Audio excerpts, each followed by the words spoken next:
Rob Jones for MSN Sport. I'm here at London's Excel Centre for the most prestigious award ceremony in the sporting calendar. 2012 has been an incredible year for sport, but we're going to be asking a few of the people walking this red carpet just what was their favourite moment of this year. I mean, I think there's too many than just one. Of course, you look at the track and field events and you look at kind of Jessica Ennis and Mo Farah, but I think you look at the velodrome as well and how excited that was. It was the closing ceremony, and I was just there with a good few mates that I've made kind of in the village, which was nice in itself. But yeah, we were just there sort of watching like the bands play, watching the fireworks and just sort of basking in the knowledge that we'd all just done really well and Team GB had just absolutely smashed it. Being part of the Olympics, so many great sporting moments, and certainly Bradley Wiggins, I think that was a highlight for me. So yeah, it's just great to be a part of it. It's hard to pull one. I mean, I've just been asked down there. I mean, how can you pull one out of the bunch? But I mean, Bradley Wiggins on his bike, I think, has been unbelievably impressive. But in golf, I'd say Rory McIlroy, second major, wins both money titles, both sides of the pond. That also for me is pretty good. I thought it hit even another level when Mo won the 5,000 metres. So no British athlete has ever done that. We've waited a while to see somebody like him come along, and 2 gold medals was phenomenal. For me personally, my highlight was Mo coming back and winning the 5K, I think. I mean, the 10K was amazing, and that whole Saturday was amazing with everything that Jess did and the way that she controlled and dominated that and the pressure she was under. But I think for Mo to come back and do that 5-10 double, I mean, as a distance runner, I know what an amazing feat that is. And I think also just having seen Mo grow up through the years, he's like a little brother that I've seen come through, so it's great to see him perform well. Oh, see, my highlights are my own personal highlight, which was my 800 free podium, and everyone was chanting my name. It was just such a heartwarming, incredible memory for me. But I think in general, the closing ceremony was just so special for us all. I think it was when it first hit us that actually we're part of something pretty special that we probably won't see again, maybe in our lifetimes, or we certainly won't compete again in our lifetime. So it was an amazing moment, and I think everyone got a little bit emotional. Everyone was kind of glad it was over, but at the same time it was so sad. But we've got the best memories for sure. What a great year for sport. Yeah, absolutely. What's been your highlight in 2012? Well, I think, for me, the reason we're here really, I suppose, is the Ryder Cup. I mean, just to sort of keep Europe's run alive, but I guess the way the British lads sort of rallied as well. Poulton Saturday night, Rory nearly missing his tee time but pulling out a great win, and myself against Mickelson. So obviously the British lads really pulled through there, and I guess we've realised, we knew it was obviously a great sporting year, and nice to sort of just be a small part of it. Winning the 4 gold medals, obviously a massive highlight on a sporting perspective, and just being able to watch Barney win his gold medal as well. Just as athletes, that's all you ever dream about for 4 years, and to be able to say that's come true is amazing. Where would you start? The athletes were absolutely superhuman, both Olympic and Paralympic.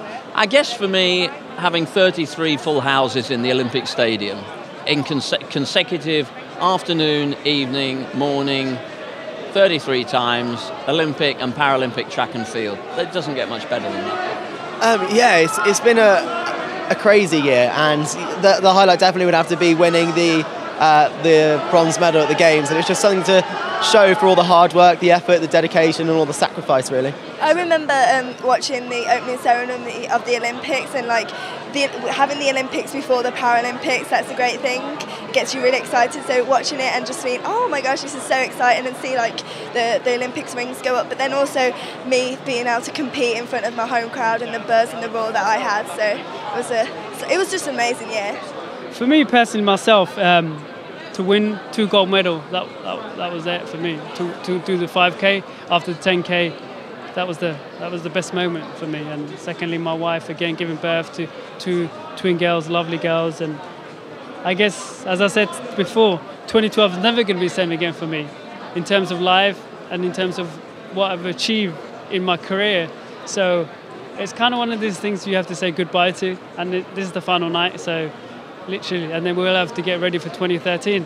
I reckon Jessica Ennis, that stuck in my mind. The amount of pressure she had on, she was a poster girl, for London, and to manage to deal with that pressure and still come home with the gold. So she's a good inspiration for me. Yeah. No, not one. There's been multiple. This is what the problem is with 2012. Whether it be Mo Farah, joining as expected, or Jess Ennis. For me, it's actually one that's just completely not a British moment, but it was actually seeing Ted Leclerc's father, in response to his winning at the Olympic Games.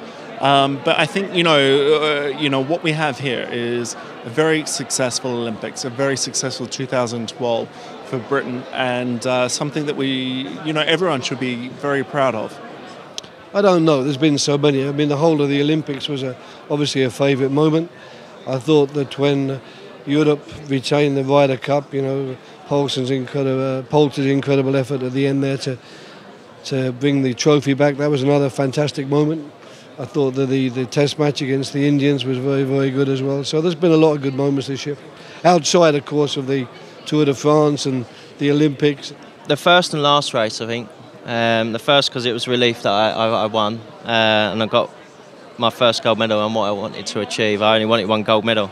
And then the marathon was special because it was a lovely day, and it was the race that I dreamt of winning, the last race of 2012, and that's the race that I wanted to win. Me and my coach, Jenny Archer, we had a game plan, and she asked me what I wanted to win, and I said the marathon. But she said, you've got the track. I said, yeah, I know, but I kept dreaming about it, about winning the last race of the whole package of 2012. I'd say Catherine Granger and Gemma Gibbons winning their medals. Well, it's got to be Olympic one to start off with. For me, it was Bradley Wiggins on the first day of the Olympics. He didn't actually win a medal on the first day as part of the road race, but he was there helping Mark Cavendish. After winning the Tour de France, he did everything he could to help his teammate, and that is an incredible moment in sport. Yeah, I would have probably said the same. In fact, he nicked that one off me. I said it earlier. But apart from that, Mo Farah, doing something that's an absolutely unique achievement, never been done as a British athlete before, and yeah, fantastic winning the 2 endurance races, 5 and 10K. It's brilliant. Well, I just said earlier, it was probably watching Anthony Joshua win gold. That for me was pretty special, and a really, really nice guy who I became friends with in my Olympic experience throughout the month that I was in the village, and couldn't have gone to a better guy and such a tight fight. It was just amazing. I think it has to be Wiggins, Tour de France. I mean, I remember watching him in my lunch breaks in France in my preparation camp for the Olympic Games. Catching up on his stages and stuff, and to do what no other Brit has done before. To be so humble and to be such a character and a fun personality. Fair play to him, and I think he deserves to win tonight.